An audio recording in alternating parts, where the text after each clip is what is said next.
Всем привет! Вы на канале Польза.нет, меня зовут Саня, и здесь только подробные обзоры с целью сэкономить вам средства. И сегодня я расскажу вам мой топ-10 смартфонов для видеосъемки. Сначала кратко, кто я, что я и почему я его делаю первый раз за 7 лет блогинга. 7 лет я на YouTube, из этих 7 лет, практически все 7 лет я снимал свои ролики не на вот эту камеру, а на даже не Sony FX3, на которую я сейчас снимаю, а на смартфоны. Сейчас это, допустим, iPhone. До этого это были Huawei. Иногда я снимал на Samsung. И все, что вы видите на канале, на 95% снято как раз на смартфоны. И вы можете сказать, ну и что там у тебя просмотры? А вы отсортируйте, больше 3,5 роликов у меня набрало больше 100 тысяч просмотров. И больше 50 сотен роликов больше 300 тысяч просмотров. И это все довольно много для техносегмента. Так вот, есть у нас вот такие вот девайсы. Допустим, компактные фотоаппараты, на которые можно снимать видео. Это удобно? Да. Но это не так удобно, как снимать на смартфоны. По поводу любого смарта. Какая структура моего канала? Я покупаю смартфон, потом продаю, но об этом в обзорах про топ-10 по ликвидности, по ценам, еще чему-то. По поводу видео. Я снимаю, во-первых, основной ролик в 99% случаев я сравниваю с чем? Первое, на что обращаю внимание, я не крашу, некоторые блогеры красят примеры видео для, наверное, того, чтобы лучше продался какой-то из смартфонов. То, что вы видите, это то, как они снимают, без всяких лутов, покрасок или еще чего. И второй момент, если вы смотрите сравнение не на YouTube, знаете, что по моему опыту все площадки, вот сравните YouTube, откройте и какую-то другую, одинаковые сравнения, другие площадки, к сожалению, очень поедают сильно качество. Я не советую ими пользоваться, если вы хотите увидеть сравнение. Второе, с видео намного все сложнее. Вы не можете скачать исходники видео в больших количествах, но если вам какой-то смарт понравился, я очень советую вам это сделать. Исходники я часто скидываю, другие блогеры скидывают, скачивайте. Конкретно все равно кого-то интересует портретная съемка, кого-то съемка в движении. Не бывает супер универсальных устройств. И вот эти примеры как раз скачивайте и смотрите на больших экранах, смотрите фризы, обращайте внимание на то, как падает FPS. Я об этом обычно рассказываю и вспоминаем те же Huawei. Делаем для себя выводы. Третий немаловажный момент. Дешевой видеосъемки не бывает. То есть для того, чтобы у вас снимал нормально смартфон, вам недостаточно просто хорошего сенсора или хорошей оптики. Мы не будем заползать внутрь и вглубь, но вам еще и нужен процессор. И, разумеется, в 99% случаев рулит программное обеспечение. Но мой топ построен не на программном обеспечении, может быть, я потом и сделаю про ПО, а про стоковые камеры. И каким образом вы можете реально проверить, соответствует ли мое мнение с вашим. У меня есть Польза Лайв канал, и там помимо вот основного сравнения камер на основном канале, я делаю обзор одним кадром. То есть я хожу со смартфоном и рассказываю о нем. Вот там вы можете посмотреть, как кто справлялся. В принципе, структуру вы поняли. Для базы, для вас достаточно то, что вы можете пойти и посмотреть. Напишите свое видение видеосъемки по камерам внизу в комментариях. Я очень вас призываю к тому, что если вы знаете блогеров, которые тоже снимают именно на смартфоны, я не говорю про шортсы, напишите в комментах, я их даже удалять не буду. Я посмотрю, на что они снимают и как это происходит. И самое главное, да, помним, что если говорить про YouTube, самое главное это содержание, а не картинка. Картинка по факту это вторично. И не 1/10 раз алгоритмы YouTube это доказывают. Смотрим. Перед началом отмечу, что в данном топе будут указаны основные характеристики смартфонов, которые в той или иной степени влияют на съемку фото и видео. То, как справляются смартфоны с играми, с автономностью, синтетическими тестами, возможностями в плане беспроводной связи, качеством звучания и остальными прелестями, можно ознакомиться в основных обзорах, в сохраненных стримах-прожарках, а также есть топы по соотношению цены, возможностей и целесообразности покупки. В данном топе не будет примеров видеосъемки, но на канале Польза Лайв и на основном канале вы можете посмотреть отличные примеры съемки без склеек, допустим, одним кадром на лайве, без какой-то цветокоррекции или редактирования, как в целом и в основных обзорах. В основных обзорах еще и сравнением с другими аппаратами. Поэтому смотрите, выбирайте и желательно делайте это на YouTube, потому что все остальные площадки десятки очень сильно уничтожают качество ролика, и вы не сможете оценить, как снимает видео тот или иной девайс. Либо скачивайте исходники. Опять же, в моей личной телеге. Розыгрыши моря. Читаем описание, какие сейчас актуальны. Постоянно это разыгрываю смартфон Poco X6 Pro ежемесячно. Условия просты. Подписывайтесь на канал с колоколом. В комментарии, которые вы должны оставить под любым из роликов, и он должен быть больше 5 слов, указывайте свое имя в телеге, либо в описании своего YouTube канала. И подписывайтесь на телеграм-канал скидок, и вы автоматически в розыгрыше. Все розыгрыши на канале для стримов ежемесячно. Если победите, я вам обязательно напишу. Отзывы победителей в ВК, в группе, по ссылке в описании. На 10-м месте моего топа красуется Google Pixel 8a. Смартфон имеет тыльную часть из переработанного пластика, рамку из переработанного алюминия, как и блок камер. Габариты Google Pixel 8a 150 на 70 на 9 мм, весит он 188 граммов. Корпус марки скользкий, собрана модель неплохо, плюс она имеет защиту от влаги и пыли по стандарту IP67. По эргономике все отлично. Лежит Pixel 8a в руке удобно, и пользоваться одной рукой можно без проблем. Разъем установлен USB Type-C OTG версии 3.2, и это очень удобно. Смартфон оснащен OLED-дисплеем на 6,1 дюйма с разрешением 2400 на 1080 пикселей, частоту обновления экрана от 60 до 120 Гц, и это не технология LTPO, и здесь они сэкономили. Плотность пикселей 430 ppi, что очень даже неплохо. Напоминаю, субфлагманы идут у нас чаще всего на 450 ppi плотностью. Защитой Corning Gorilla Glass 3 версии, соотношением сторон 20 к 9, экран здесь прямой, но со слегка закругленными краями. Рамки больше, чем в остальных моделях 8-й линейки, в целом как и подбородок. По моим замерам экран выдает на 100% яркости 600 люксов, а в пике 1800 люксов. Далее, процессор установлен такой же, как у Pixel 8 и Pixel 8 Pro, а именно Google Tensor G3. И это очень плохо, потому что он греется, и не все под него оптимизировано, и вообще у меня к нему негативное отношение. Можете написать, может кто-то любит Tensor. Графический процессор ARM Mali G715MP7, стандартная оперативная память LPDDR5, только на 8 гигабайт, внутренняя память UFS 3.1, на выбор 128 гигабайт или 256 гигабайт. В Antutu он выдал результат в 900 тысяч попугаев, Storage Test показал 42 тысячи, операционная система здесь Android 14 версии, разумеется, прилетят обновления, емкость аккумулятора 4492 мАч, смарт поддерживает зарядку на скромные 18 Вт, при этом есть беспроводная зарядка до 7,5 Вт стандарта Qi, а вот реверсивной беспроводной зарядки просто нет. Заряжается он от 0 до сотки в среднем за 2 часа 10 минут. Далее, по камерам. Основной сенсор здесь Quad PD Wide Sony IMX787 на 64 мегапикселя с апертурой 1.89, углом обзора в 80 градусов и максимальным разрешением видеосъемки 4К 60 FPS. 8К нет, как и нет 120 FPS для 4К. Далее есть сверхширик Sony IMX712 на 13 мегапикселей с углом обзора в 120 градусов и апертурой 2.2. Фронтальный сенсор на 13 мегапикселей с апертурой 2.2 и углом обзора в 96,5 градуса. Находится он в верхней части экрана по центру. Максимальное разрешение для съемки видео у него 4К 60 FPS. На борту имеется оптическая электронная стабилизация, направленный микрофон, двойная LED-вспышка и разные вспомогательные функции, как и во всех остальных смартфонах данного топа. Минусы: у него нет мини-джека и ИК-порта, слот только под одну нано-сим-карту, громадный подбородок и рамки,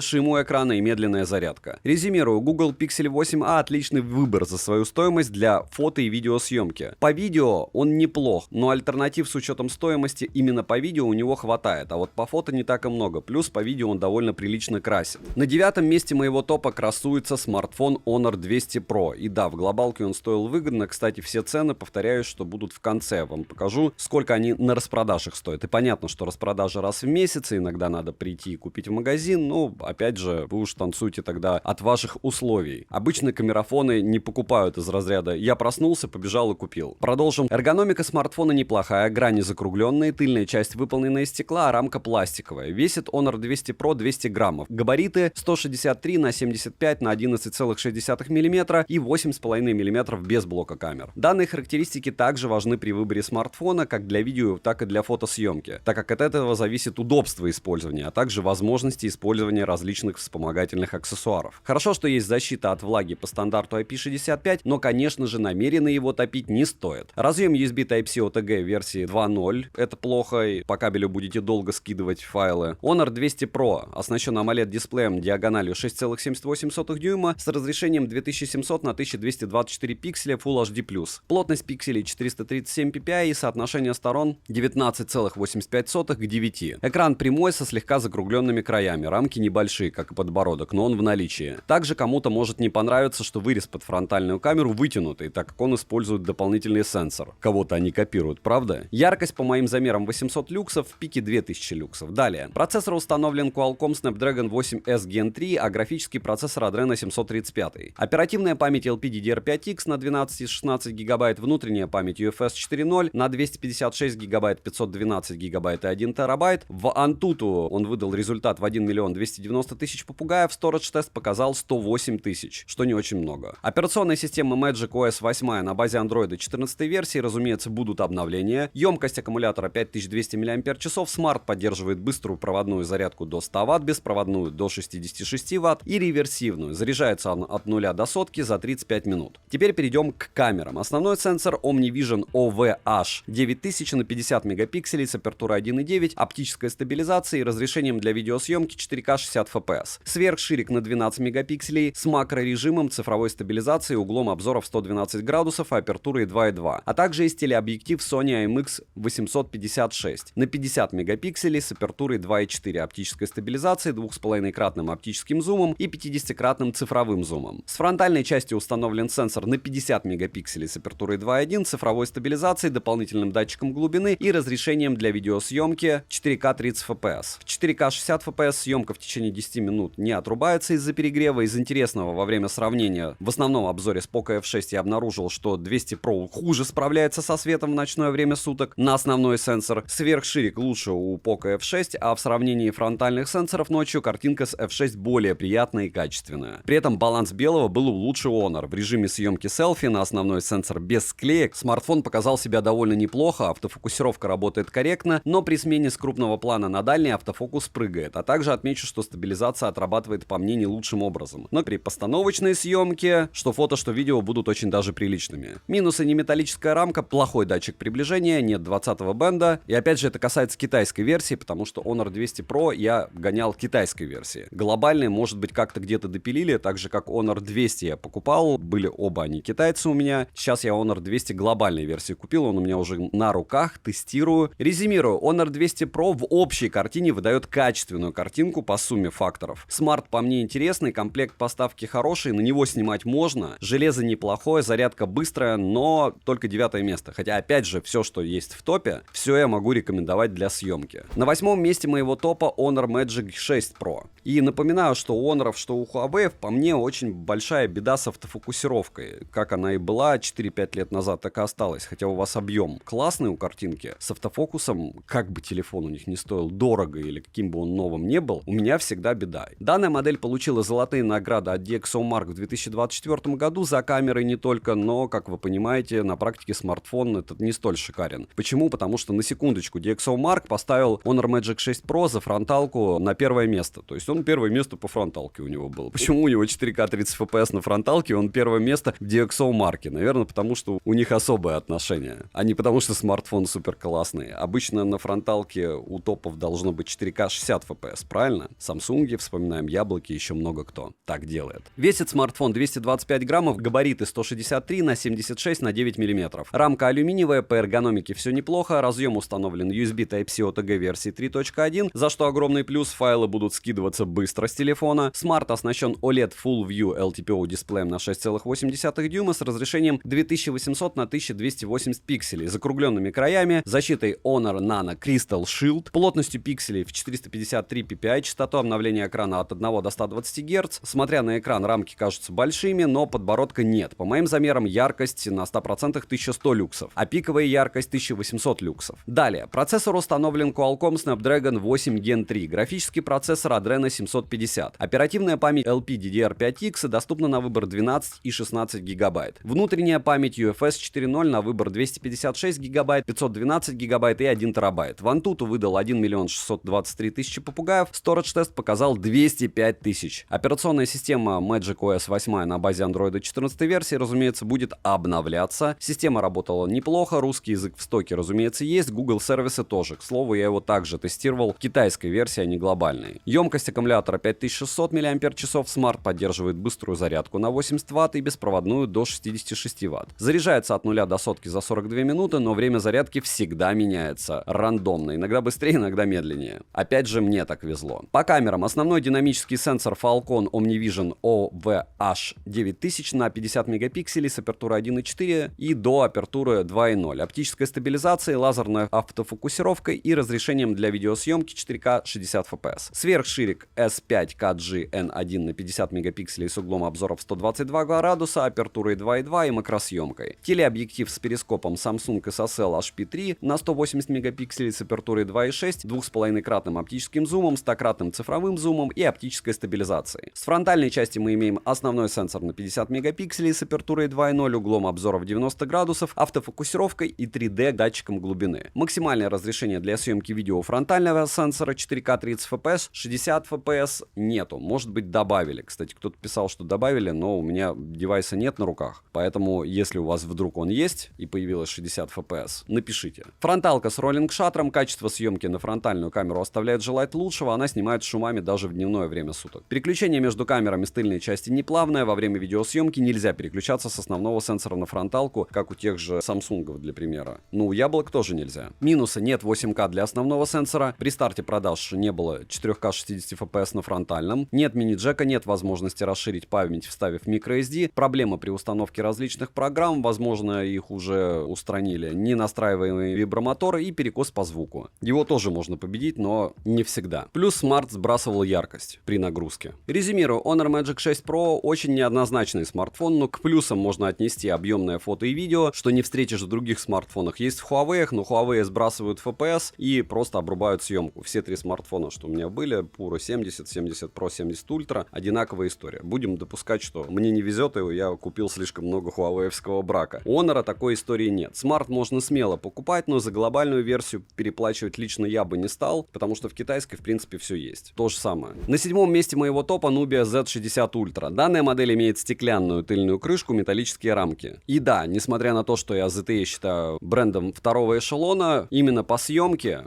учитывая его особенность модулей, я ставлю его в топ. Весит смартфон 246 граммов, габариты составляют 164 на 76 на 9 мм. В руке смарт лежит, не сказал бы, что очень комфортно, так как грани у него прямые, ко всему смарт не из легких. Одной рукой пользоваться им затруднительно. Отдельный плюс за механический переключатель, на который можно повесить любую команду, а также в данной модели установлен USB Type-C OTG версии 3.1, что хорошо сказывается на передаче файлов со смартфона, то есть сняли и спокойно быстро передали по кабелю. Защита у Z60 Ultra по стандарту IP68. Летим дальше. Смарт оснащен AMOLED-дисплеем на 6,8 дюйма со средним разрешением 2480 на 1116 пикселей. Частота обновления экрана максимум 120 Гц, что хорошо, без поддержки технологии LTPO, и это плохо. И со скромной плотностью пикселей, как у средняка в 401 ppi. Экран прямой, рамки небольшие, фронтальная камера замаскирована под дисплей. Конечно, если вглядываться, ее можно обнаружить. Ко всему, на черном фоне она более заметна, чем на белом. Но идея классная. Процессор установлен Qualcomm Snapdragon 8 Gen 3. Графический процессор стандартно для этого процессора Adreno 750. Оперативная память LPDDR5X доступна на выбор 8, 12, 16 гигабайт. Плюс я встречал конфигурацию на 24 гигабайта ОЗУ. Внутренняя память UFS 4.0 на выбор 256, 512 гигабайт и 1 терабайт. В Antutu выдал результат в 2 миллиона 49 тысяч попугаев. Опять же, это в первый раз. Далее смартфон более стабильно отрабатывает, но цифры меньше становятся. Storage тест показал 182 тысячи, интерфейс macOS 14 на базе Android 14 версии, Google сервисы на борту. Интерфейс доступен на китайском и английском языке, русского в стоке нет. Да и с обновлениями, я думаю, дела обстоят так же, как и с прошлыми моделями. Не супер. Емкость аккумулятора 6000 мАч, Z60 Ultra заряжается от 0 до сотки за 45 минут, беспроводной зарядки, как и реверсивный, смарт не поддерживает. Переходим к камерам. Основной сенсор Sony IMX800 на 50 мегапикселей с апертурой 1.59, и она здесь эквивалент 35 мм.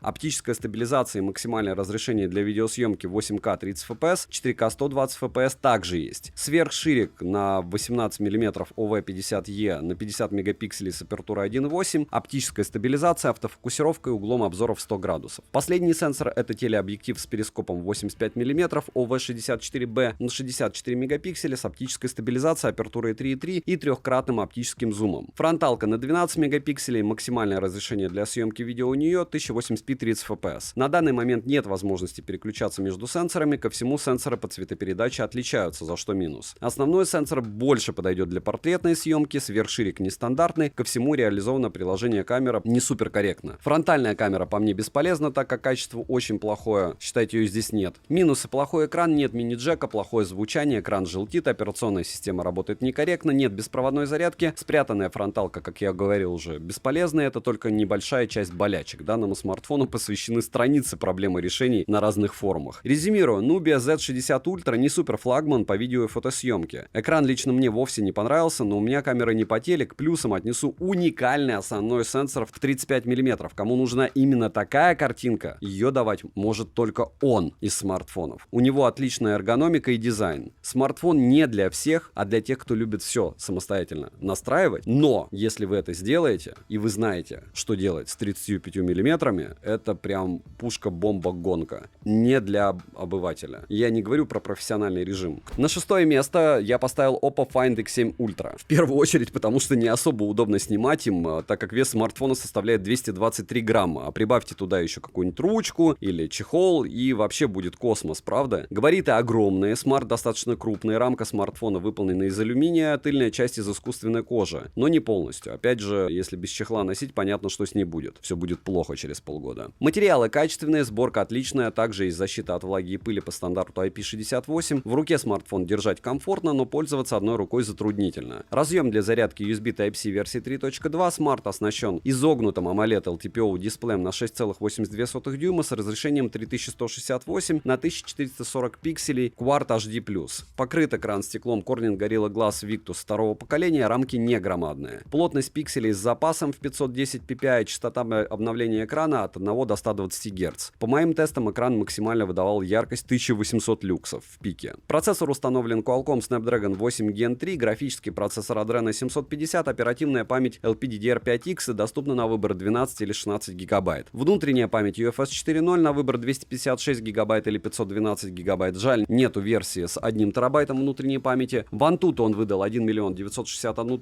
попугаев, в Storage тесте 170 000. Интерфейс ColorOS 14 на базе Android 14 версии, емкость аккумуляторов 5000 мАч.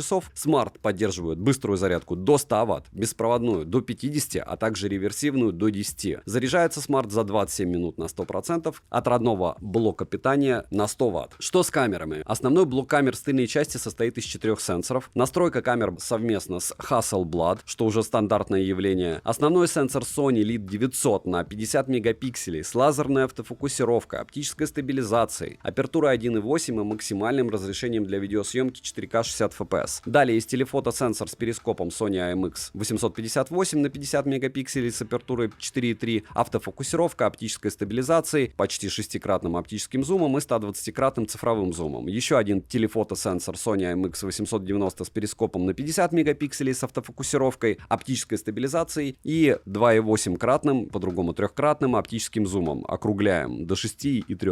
Последний сенсор — это ультраширик Sony LEED 600 на 50 мегапикселей с автофокусом, фронтальный сенсор на 32 мегапикселя с автофокусом, максимальное разрешение для съемки видео фронталки 4К 60 FPS. В стоковой камере есть много различных фильтров, функций, камеры отлично показали себя на практике, плюс за хорошую работу с балансом белого. Кроме ультраширокого сенсора, приятной натуральной цветопередачей, детальностью, плавностью переключения между сенсорами хорошая. А примеры, напоминаю, можно смотреть в отдельном обзоре, в исходниках или в обзоре одним кадром на канале Польза Лайв. Минусы: маленький аккумулятор, для ультраширика плохо настроен баланс белого, есть приложение, которое не удалить, есть проблемы с уведомлениями, нет мини-джека, плохо работает автофокус, опять же, на то время, когда я обозревал данный смартфон, а эта проблема хорошо видна в примере одним кадром. Резюмирую, смартфон Oppo Find X7 Ultra умеет очень многое. По фото топ, видео получается отличным. Это максимально универсальный смартфон на базе Android, но лично для меня куда интересней с точки зрения видео остальные 5 мест.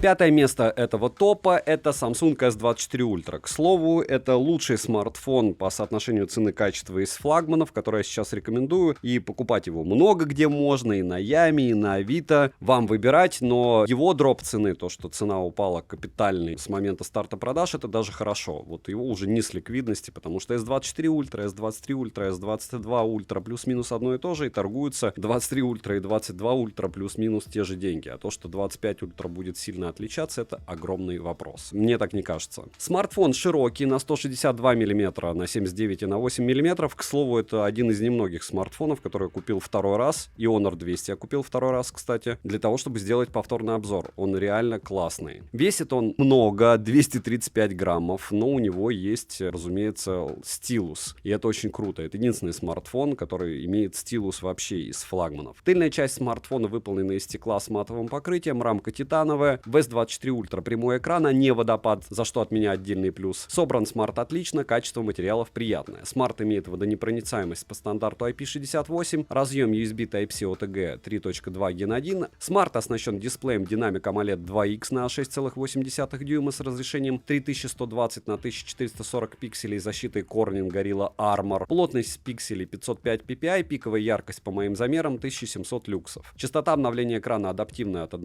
до 120 Гц, но в простой экран показывает только 24 Гц. Далее установлен здесь процессор Qualcomm Snapdragon 8 Gen 3 и графический процессор Adreno 750. Оперативная память LPDDR5X на 12 ГБ, внутренняя память UFS 4.0 на 256 ГБ, 512 ГБ и 1 ТБ.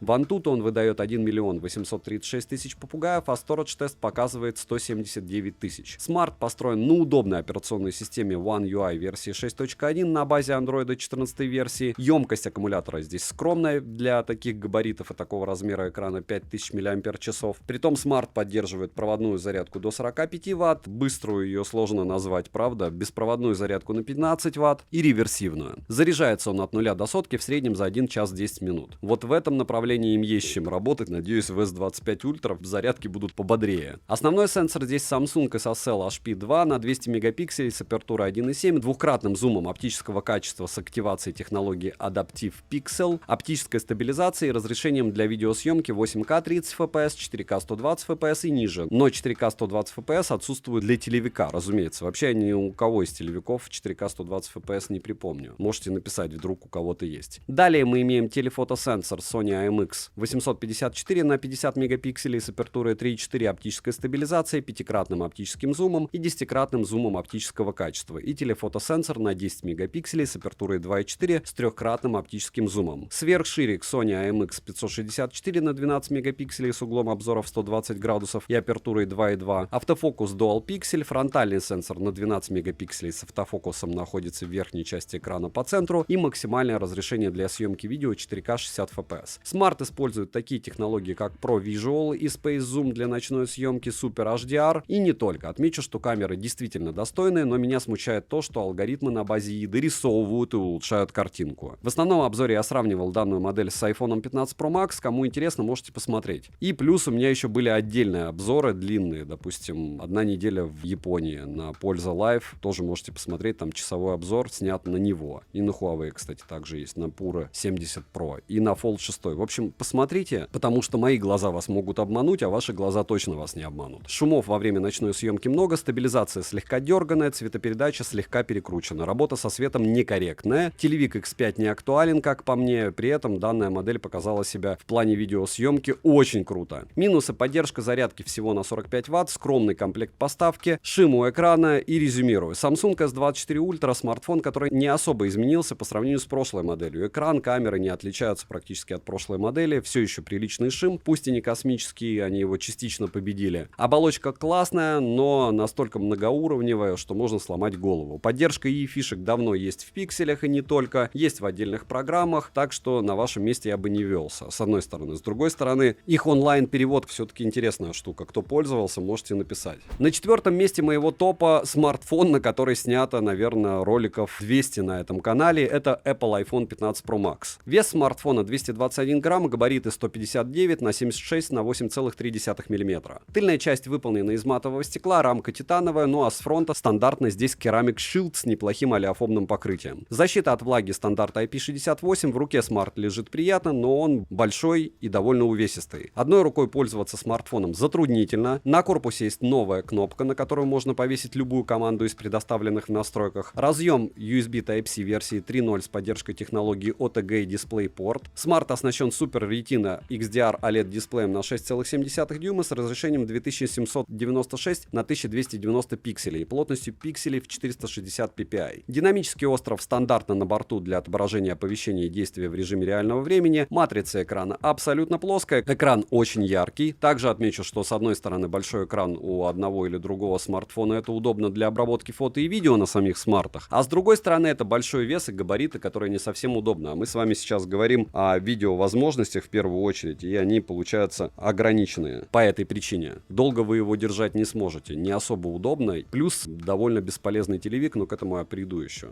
Установлен здесь бионический чип A17 Pro, также смартфон имеет новый 6-ядерный графический процессор и новый 16-ядерный нейронный движок. Оперативная память на 8 гигабайт, внутренняя память на выбор 256 гигабайт, 512 гигабайт и 1 терабайт. В Antutu выбивает 1,5 миллиона попугаев, Storage тест 76 тысяч, довольно скромненько, интерфейс iOS 17 версии был на старте продаж, сейчас уже 18 стоит у меня, емкость аккумулятора 4442 мАч, смарт поддерживает проводную зарядку до 30 Вт, беспроводную MegaSafe до 15 и стандарты Qi до 7,5 Вт. Заряжается от 0 до сотки за 2 часа 17 минут. Результаты остальных синтетических тестов есть в отдельном обзоре, но про процессоры и все остальное хочу отметить два момента. Первое, не забываем, что у них мега крутые игрушки есть под iPhone, но также не забываем очень немаловажный момент, что эти крутые игрушки капитально перегревают данный смарт, и играть в них невозможно. И от того, что здесь супер крутой процессор, по большому счету, он помогает в первую очередь вам снимать. То есть съемка на нем качественная. Лаги на нем тоже присутствуют, иногда тач от жары отваливается, но падение он на асфальт у меня пережил штук 50 и не погиб. За год использования, практически за 9 месяцев, аккумулятор просел до 89%, а я его вообще практически не выключаю, этот смарт. Пока меня он радует, как камера. Основной блок камер с тыльной части имеет светодиодную вспышку True Tone, основной сенсор на 48 мегапикселей с апертурой 1.78 и оптостабом, сверхширик на 12 мегапикселей с апертурой 2.2 и углом обзора в 120 градусов, телефотосенсор на 12 мегапикселей с апертурой 2.8 и оптостабом, запись видео доступна в максимальном разрешении 4К 60 FPS, 8К не завезли, как и 120 FPS для 4К. Смарт имеет 5-кратное оптическое увеличение, 2-кратное оптическое уменьшение и 10-кратный диапазон оптического увеличения и 25-кратный цифровой зум. В настройках камеры есть некоторое количество настроек, их не особо много, но отмечу, что все настройки, которые есть, очень полезны. Фронтальный сенсор True Deep на 12 мегапикселей с автофокусировкой апертуры 1.9, максимальное разрешение для съемки видео у него 4К 60 FPS, все сенсоры имеют достойную картинку на выходе, макросъемка, сверхширик, 24 мм, 28, 48 при использовании двухкратного оптического зума, 120 мм при использовании пятикратного оптического зума. Сравнивал я данную модель с моделью прошлой S24 Ultra. У 15 Pro Max пятикратный оптический зум хуже, чем у S24 Ultra, но при этом я все-таки считаю его бесполезным. Возможностей у камеры iPhone много, можно подключать внешние накопители, снимать в ProRes, но я рассматриваю стоковую камеру со стандартным форматом, в чем я и снимаю. Смартфон топовый в плане видеосъемки, как и по фотосъемке, но более детальные фото, разумеется, будут у флагманов от Android. Но с учетом его габаритов, стоимости некоторых еще факторов, он даже в тройку лидеров не вошел. Хотя снимаю я именно на него. То есть, если вам нужна предметная съемка, именно как я снимаю, предметы, телефоны, наушники, еще что-то, яблоки — это прям топ. Минусы: сбрасывает яркость в играх, нулевой комплект, огромные рамки у экрана, приличный шим, внешний вид от 14 линейки не особо изменился, много функций приложения не работают в Российской Федерации, марки корпус. Прошу не писать мне про блокировки. Почему? Потому что блокировки и андроиды возможны, и Huawei на 12-м андроиде, которые последние тоже тогда будут заблокированы. Резюмирую, Apple iPhone 15 Pro Max при рассмотрении данного смартфона к покупке вы должны учитывать множество факторов, которые озвучил в минусах. Огромный его плюс, правда, ликвидность еще. При всех его недостатках у смарта самый лучший автофокус при видеосъемке, у него отлично реализована функция киноэффект, функция зума у него тоже хороша, и для производства видеоконтента он является, по мне, лидером. На третьем месте моего топа любимчики перекупов Vivo X100 Ultra. Хотя повторяюсь, что это не ликвидный товар, то есть если вы его купите, вам придется, как и мне, продавать его на 30 тысяч дешевле, чтобы продать. Может быть, кому-то как-то повезло по-другому, плюс вы можете по какой-то низкой цене его купить. Если вы будете покупать, как я, там на Алихе или в магазине, то вы теряете сразу по выходу из магазина тридцатник. Смарт популярен среди гиков, но не популярен у широкой общественности, нигде вы рекламу баннеров его не увидите. В то же время вивовские смартфоны всегда снимают супер круто, начиная с 80-й линейки. Весит смартфон космический 229 граммов, а габариты 164 на 75 на 9,2 мм. С тыльной части находится крупный блок камер с кольцом, рамка выполнена из металла, а тыльная часть из стекла. Собран смартфон отлично. Имеет он водонепроницаемость класса IP69, на корпусе расположили USB Type-C OTG версии 3.2 Gen 1 с поддержкой функции Display Alt Mode. Смарт оснащен AMOLED 2K E7 дисплеем на 6,78 дюйма с разрешением 3200 на 1440 пикселей. Экран имеет закругленные края, небольшой вырез под фронтальную камеру и симметричные рамки, но подбородок слегка больше, чем остальные рамки. Плотность пикселей отличная в 517 ppi, ppi. По моим замерам экран выдает 1200 люксов. Для повседневного использования достаточно. Частота обновления экрана адаптивная от 1 до 120 Гц. Далее, процессор установлен Qualcomm Snapdragon 8 Gen 3, графический процессор Adreno 750, а также установлен видеочип Blueprint V3+. Оперативная память LPDDR5X и доступна на выбор 12 и 16 ГБ. Внутренняя память UFS 4.0 на выбор 256 ГБ, 512 ГБ и 1 ТБ.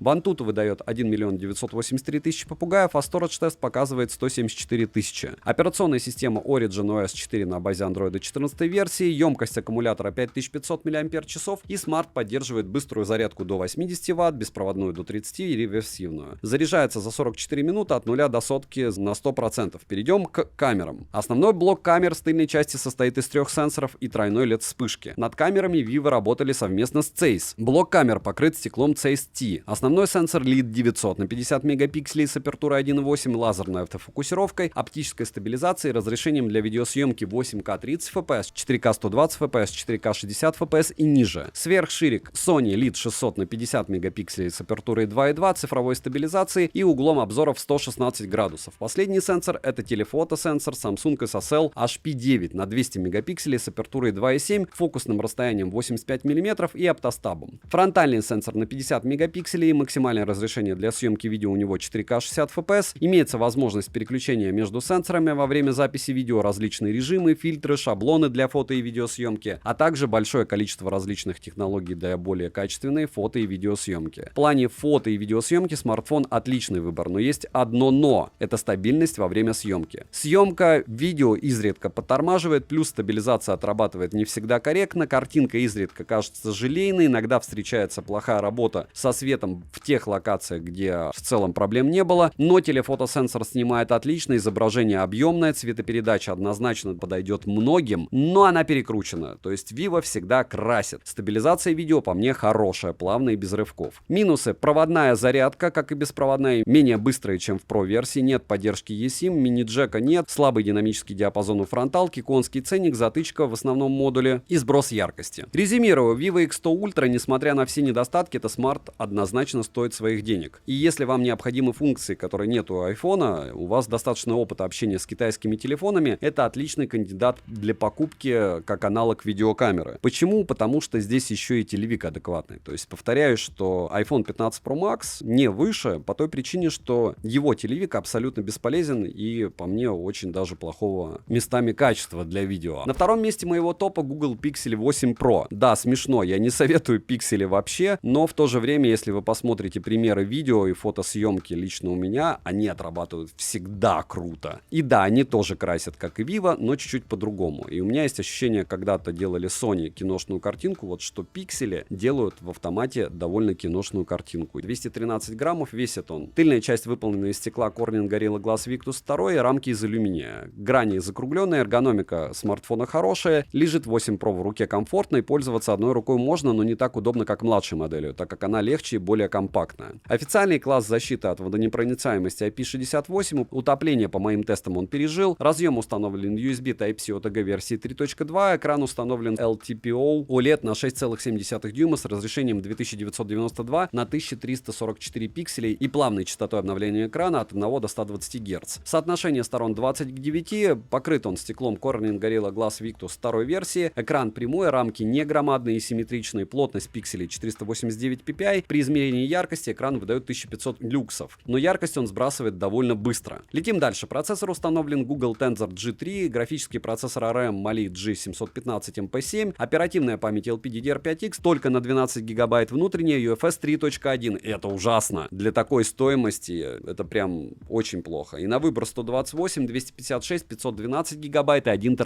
В Antutu он выдал скромный результат в 1 080 000 попугаев, Storage Test показал 62 000. Операционная система Android 14 версии, система работает некорректно, притом у пикселей они всегда, хотя вы сейчас напишите, что у вас они на руках, но я вам отвечу, что вы попробуйте что-то другое, и тогда вы узнаете, что такое корректность работы. ColorOS, OxygenOS, неважно. Встречается много проблем в работе экрана, так дела обстоят на момент выхода основного обзора, возможно, с обновлениями что-то допофиксили. Емкость аккумулятора 5050 мАч, смартфон поддерживает быструю зарядку на скромные 30 Вт, а также беспроводную зарядку стандарта Qi. Заряжается от 0 до сотки в среднем за 1 час 26 минут. И летим дальше. Основной блок камер с тыльной части состоит из 3 сенсоров, двойной двойной LED-вспышки и направленного микрофона. Основной широкоугольный сенсор Octa-PD на 50 мегапикселей с апертурой 1.68, углом обзора в 82 градуса, сверхширик Guard PD на 48 мегапикселей с углом обзора в 125 градусов, апертурой 1.95 и автофокусировкой. Телеобъектив Guard PD на 48 мегапикселей с апертурой 2.8, углом обзора в 21,8 градуса, пятикратным оптическим зумом, имеется оптическая электронная стабилизация, датчик LDAF, спектральный датчик и датчик мерцания. Запись видео доступна в максимальном разрешении 4К 60 FPS, фронтальный сенсор на 10,5 мегапикселей апертурой 2.2 и углом обзора в 95 градусов находится в верхней части экрана по центру. Максимальное разрешение для съемки видео у него 4К 60 FPS. В стоке имеются различные режимы для фото и видеосъемки, к примеру, несколько режимов стабилизации, но картинка кропается, что неудивительно, Pro Controls, Live HDR+, портретный режим, кинематографическое размытие, которое работает только в 1080p. Напоминаю, в яблоко оно в 4К. Ультра HDR режим, панорама, астрография и не только. 20 минут съемки без склеек под дождем, смартфон вывез. Переключение, как у Samsung, с основного сенсора на фронталку отсутствует. Переключение между сенсорами с тыльной части происходит по мне неплавно. Минусы: есть ограничения по использованию некоторых банков для использования бесконтактной оплаты с помощью NFC модуля. Возможно, это дело победили, напишите. Нет ИК-порта, слот только под одну нано-сим-карту, плохая внутренняя память, мало производительности, плохая автономность, шим у экрана, медленная зарядка, смартфон перегревается, ПО работает некорректно, цена, хотя сейчас она очень часто проскакивает адекватная. Хотя что такое адекватная, да, для Тензора? Резюмирую, Google Pixel 8 Pro, у него получаются отличные фото и видео, но он сильно красит. Да, выглядит картинка безумно красиво, насыщенно и привлекательно. При этом все смартфоны в той или иной мере красят картинку, только у некоторых цвета приближены к реальным. Спойлер, это яблоки. А на других она выглядит мультяшно и нереалистично. Если мы уже начали говорить об изображении в стоке, которое приближено по цветам и реальности, можно спокойно переходить к первому месту, но по поводу пикселя, повторяюсь, вам достаточно будет посмотреть обзор одним кадром, и вы поймете, почему он на втором месте. Ну и первое место моего топа, которое вы прекрасно ожидали, занимает Apple iPhone 15 Pro. Это вторая камера, которая используется на моем канале, и в 15 Pro тыльная часть выполнена из матового стекла, рамка титановая, с фронта Ceramic Shield, притом весит смартфон 187 граммов, и это безумно удобно, габариты 146 на 70 на 8,3 мм, что по нашим современным стандартам является даже компактом. Защита от влаги по стандарту IP68 на борту, смарт справляется с погружением в воду спокойно, в руке смарт лежит очень удобно, пользоваться одной рукой возможно без проблем, во время съемки без штатива очень долго рука не устает. Да, эти 30-40 граммов, которые вы видите в разнице смартфонов, очень сильно влияют в комфорте съемки. К плюсам можно отнести кнопку, на которую можно повесить любую команду из предоставленных в настройках, к примеру, переход к камере, и разъем USB Type-C версии 3.2. Смарт оснащен Super Retina XDR OLED дисплеем на 6,1 дюйма с разрешением 2556 на 1179 пикселей и плотностью пикселей в 460 ppi. Но я бы хотел видеть в топовом смартфоне от Apple экран плотностью пикселей в 500 ppi, правда? Динамический остров стандартно на борту для отображения оповещений и действия в режиме реального времени, матрица экрана абсолютно плоская, максимальная яркость 1000 нит, пиковая яркость HDR 1600 нит и пиковая яркость на солнце 2000 нит. Используется технология с адаптивной частотой обновления экрана до 120 Гц. Летим дальше. Здесь установлен новый бионический чип A17 Pro, также смартфон имеет новый 16-ядерный графический процессор и новый 16-ядерный нейронный движок. Оперативная память на 8 гигабайт, внутренняя память на выбор 128, 256 гигабайт, 512 гигабайт и терабайт. В Antutu iPhone 15 Pro выдал 1 515 000 попугаев, Storage тест показал 76 тысяч. Система iOS на старте была 17-й. Аккумулятор в модели на 3274 мАч. Смартфон поддерживает проводную зарядку до 30 Вт, беспроводную мегасейв до 15 и стандарты Qi до 7,5 Вт. Заряжается от 0 до сотки за 1 час 35 минут. Основной блок камер с тыльной части имеет светодиодную вспышку True Tone. Основной сенсор на 48 мегапикселей, 24 мм эквивалент с апертурой 1.78, оптической стабилизации, сверхширик на 12 мегапикселей, 13 мм эквивалент с апертурой 2.2 и углом обзора в 120 градусов, трехкратный телефотосенсор на 12 мегапикселей, эквивалент 77 мм с апертурой 2.8 оптостабом, телефотосенсор на 12 мегапикселей, 40 мм, а апертура 1.78. Запись видео доступна в максимальном разрешении 4К 60 FPS, 8К нет, как и 120 FPS для 4К. Смарт имеет трехкратное оптическое увеличение, двухкратное оптическое уменьшение, шестикратный диапазон оптического увеличения и 15-кратный цифровой зум. Если сравнивать с 15 Pro Max, то у старшей модели есть пятикратное оптическое увеличение, 25-кратный цифровой зум, но пятикратный оптический зум, как по мне, бесполезен. Фронтальный сенсор True Deep на 12 мегапикселей с автофокусировкой фокусировкой апертуры 1.9, максимальное разрешение для съемки видео 4К 60 FPS, пространственные ролики предназначены для Apple Vision Pro, что неудивительно. Хотел бы отметить, что в топе были смартфоны с более качественными телевиками. Также iPhone не топ по съемке ночью, но в совокупности всех факторов 15 Pro снимает стабильно. Без фризов, с топовой автофокусировкой, приближенная цветопередачей к реальным цветам. Минусы: сбрасывает яркость в играх, нет Touch ID, медленная зарядка, скромный комплект поставки. Резюмируя, Apple iPhone 15 Pro по моему опыту использования лучший выбор как камерафон. Опять же, для снятия контента в стоковой камере, не думая. Хотя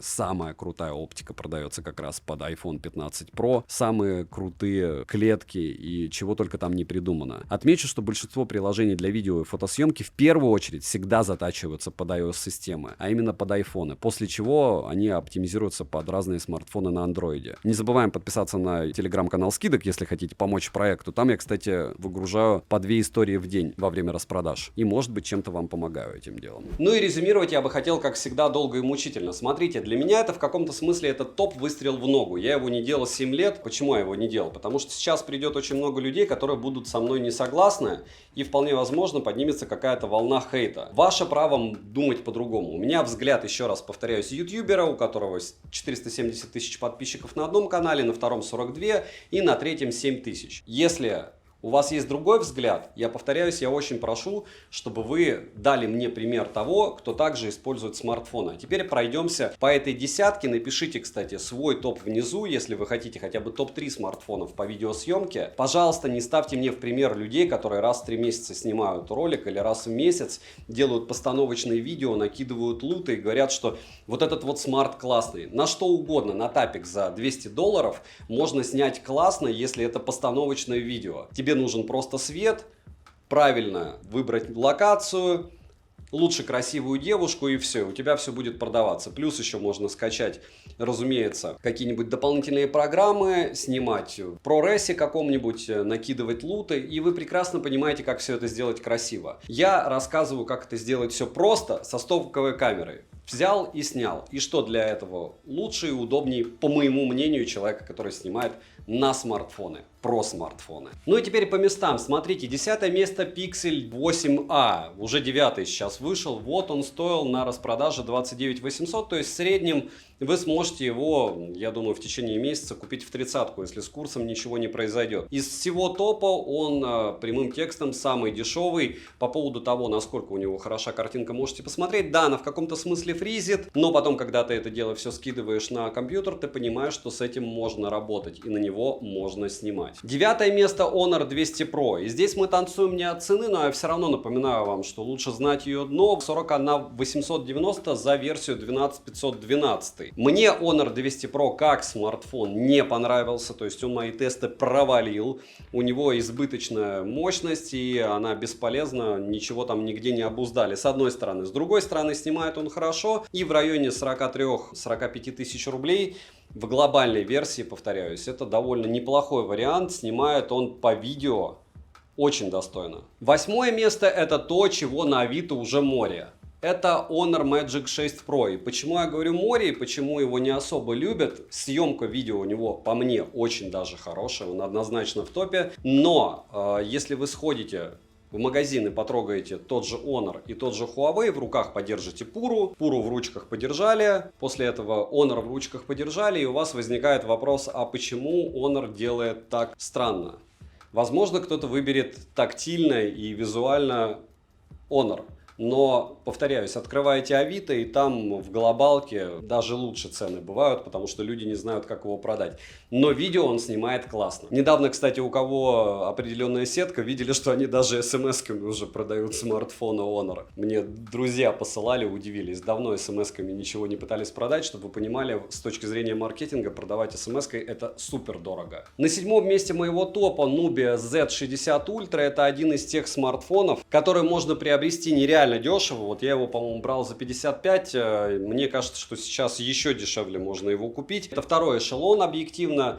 Как смартфон я рекомендовать его не могу, но как камерафон могу. Это довольно странно, но это факт, потому что 35 мм, который он дает, это особая картинка, и многим именно она нужна. Какие примеры фото и видео вы можете посмотреть на моем основном канале и на лайв-канале, повторяюсь. Снимает он классно, местами. Да, нужно много чего резать, но не так, как у, допустим, тех же Huawei. Что-то там из 60 секунд 20 секунд полезные можешь вырезать только. И, к слову, в топе нет. Почему? Потому что вся вот эта история Huawei-евская, они благополучным образом у меня сбрасывали FPS.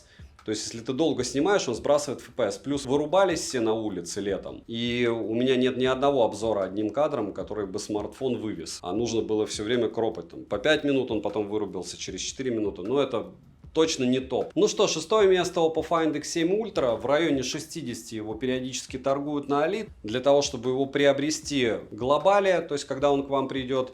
Его на Авито тоже море, по поводу него можно торговаться, снимает он классно, он большой, не особо отличается от шестой версии. Oppo не популярный смартфон, если вы будете его приобретать для видеосъемки, помните, что вы можете, повторяюсь, давить на цену.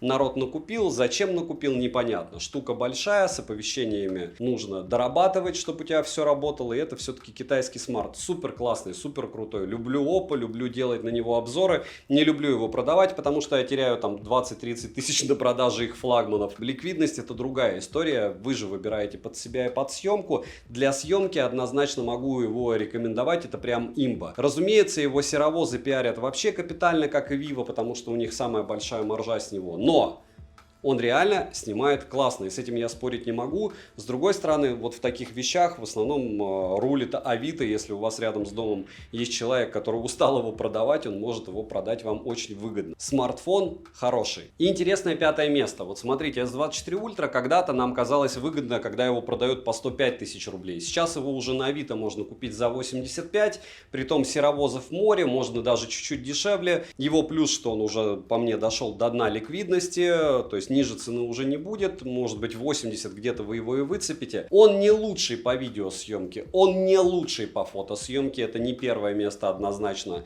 но он однозначно достоин как минимум своего пятого места. Недавно я на него делал обзор, повторяюсь, из Японии, я его брал так же, как и тот же Huawei. Посмотрите, если вас съемка устроит, как и в обзоре одним кадром, рекомендовать можно. Но вот так они допилили через, получается, какое-то время, уже скоро 25-й выйдет, S24. Насколько вас будет устраивать его съемка, вопрос к вам. Но смарт очень выгодный к покупке. И да, он от 22-го, 23-го особо не отличается от ультра, с одной стороны. С другой стороны, местами-то лучше, шима меньше, а по камерам плюс-минус то же самое. Просто снимает хорошо. Четвертое место — мой любимый iPhone 15 Pro Max. Про него разоряться не буду. Почему? Потому что почти все ролики, что вы видите на моем канале, сняты на него либо на 15 Pro. Ликвидность у него высокая, очумеешь покупать. Как для камеры это немного перебор. То есть, если вас не особо беспокоят габариты, вот Сонька Z10 VE, там какой-нибудь Mark, за полтинник вы его покупаете вместе с оптикой, это в 2 раза дешевле, чем смартфон, и получаете лучшую картинку. Объективно, размер решает, физику никто не отменял. И я бы на вашем месте 1000 раз подумал. Хотя, с другой стороны, все зависит от того, какой контент вы планируете снимать. На третьем месте моего топа особый смартфон. Его любят прям безумно. Это Vivo X100 Ultra. Напоминаю, что Vivo, начиная с 80-й линейки, по мне, видео снимают плюс-минус одинаково. Красят они довольно сильно, но с другой стороны, очень многим это нравится. Именно поэтому он даже выше, чем 15 Pro Max у меня. Потому что людям не нужны натуральные цвета. Нужно, чтобы за них дорисовали. Вот Vivo это делает супер классно. Повторяюсь, если у вас 80-я, 90-я линейка, нет смысла переходить на сотую. Vivo плюс-минус всегда красит одинаково. Вам это, если нравилось, то и понравится. Но минус в том, что у них нулевая ликвидность. Повторяюсь, их на Авито море, на Яме скидывают периодически, на Алишке также. И приобретая этот смартфон, вы, как и опповский, получаете смарт, который не популярен, является крутым, но у него есть достаточное количество минусов, о которых вы можете узнать не только в моем обзоре, но и в форумах и в комментариях. Средняя температура по больнице именно для масс-маркета, я бы на него смотрел 100%. На вопрос, почему я на них не снимаю, помните, у меня предметная съемка в 99% случаев. То есть, если бы я снимал людей, если бы я снимал движущиеся объекты, больше пейзажа, еще чего-то, не факт, чтобы я выбрал яблоко. Вы ощущаете тройку лидеров, да? Vivo хейтил, а теперь барабанная дробь. Pixel 8 Pro. Да, вышел уже 9, 9 стоит космос, 9 Pro стоит космос. Сколько 8 Pro я вам даже показывать не буду стоит, потому что его очень часто, очень дешево скидывают на той же Яме, на том же Авито. Почему? Потому что это тензор, это ужас, это боль. Но многие ходят, хотя у них и минимальный процент рынка. Вы понимаете, что Pixel, Google — это YouTube. YouTube пиарит все, что относится к пикселям. А какой у них там процент продаж? 2%. Ну, где-то 4%. Ну, объективно, за те года, что они продают свои устройства, они не продвинулись вообще никуда. Но видеосъемка и фотосъемка у них пушка, бомба, гонка. Посмотрите на лайв-канале, как отработал этот 8 Pro, который я до упора хейтил во время дождя. Я много раз анализировал, смотрел заново это все дело и пришел к выводу, что это супер крутой видеофлагман. Если с чем-то работать, то это очень универсальное устройство. Намного более универсальное, правда, устройство под номером 1. И это не iPhone 15 Pro Max, это iPhone 15 Pro. Почему? Потому что это компакт. У нас из компактов что осталось? S24 от Samsung, который снимает видео, ну, прямо скажем, не особо. Когда-то был iPhone 13 mini, и все. Неважно, у нас нет компактов. Когда у меня спрашивают, а где компактный смартфон? Вот какой-нибудь там Chia или Queen, неважно как называть, которые полуубитые. Шарпы, у которых просто космические какие-то ценники, каплевидный вырез. R9 я не смог купить в Токио. Мне сказали, давай паспорт японский. Потому что R9 без каплевидного выреза они не продают, видите ли, иностранцам. Вот. Хотя его, опять же, в Москве купить можно. Но это какой-то сюр, не об этом рассказ, а рассказ про то, что компактов нет. А для съемки, как вы понимаете, когда мы говорим, вот смартфон, вот камера, удобнее снимать на смартфон, потому что он меньше. Вот чем меньше смартфон, тем удобнее снимать. Плюс еще можно на него вешать обвес, что, к слову, и делается в моем контенте, но это уже другой ролик. Я надеюсь, что вы посмотрите на этот ролик. Это не первый блин комом, это вымученная штука, с которой на 99% я уверен, кто-то из вас будет прям люто не согласен. Я готов выслушать ваши аргументы. Это топ по видеофлагманам взгляда блогера с 130 миллионами просмотров только на одном канале, который снимает только на смартфоны. О смартфонах и о других аксессуарах. Свои мысли я вам донес. Это всегда покупка подобного устройства дилемма, это всегда компромисс. Если вам нужна фронталка, то это только Samsung и iPhone, то, что вы собираетесь делать на шортсах. Я советую все равно снимать на основные модули. Киноэффект в 4К 30 FPS потребный только с яблок. То есть тебе потом просто в иншортсе резать и все. И вообще я могу сделать еще один ролик по поводу топ-флагманов по фронталке. Повторяюсь, это топ-флагманов по видео для съемки видеоконтента. Взгляд блогера. Все, закрыли. Мой взгляд. Девайсам всем в топе от меня да, вашим девайсам отдельная да. Подписывайтесь на канал с колоколом, не забудьте участвовать в розыгрыше стандартного Poco X6 Pro. Добра и удачи вам, дорогие друзья.